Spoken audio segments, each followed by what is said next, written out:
এই জীবনে যতটুকু দুঃখ আমি পেয়েছি, সত্যি বলছি তার এক বিন্দুও বহন করার শক্তি আমার ছিল না। কখনো চাইলেই কাঁদতে পারিনি, কখনো কারো কাঁধে মাথা রেখে বলতে পারিনি আমি ভালো নেই। তাই নিজের ভেতরেই সব জমিয়েছি, হাসি মুখের আড়ালে, নীরবতার গভীরে। মানুষ ভাবে আমি শক্ত, আমি নির্লিপ্ত, আমি সব পারি, অথচ জানে না ভেতরে ভেতরে আমি কতবার ভেঙেছি। একা রাতে বালিশ ভিজিয়েছি, চোখের জল দিয়ে গোপনে যুদ্ধ চালিয়ে গেছি। আমি নিজেকে এতবার জোড়া লাগিয়েছি যে এখন নিজের আসল রূপটাই ভুলে গেছি।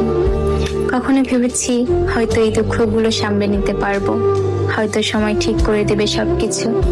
কিন্তু বাস্তবতা হলো আমি আয়ত্তের বাইরে দুঃখ ধারণ করতে করতে এখন নিজেই ধ্বংস হয়ে গেছি। এখন মনে হয় আমি আর আমি নেই, আমি কেবল এক ভাঙা মানুষ যার ভেতরে অনেক কথা জমে আছে, কিন্তু শোনার কেউ নেই। সবাই বলে খারাপ সময় সব সময় থাকে না, সময় ভালো হয়ে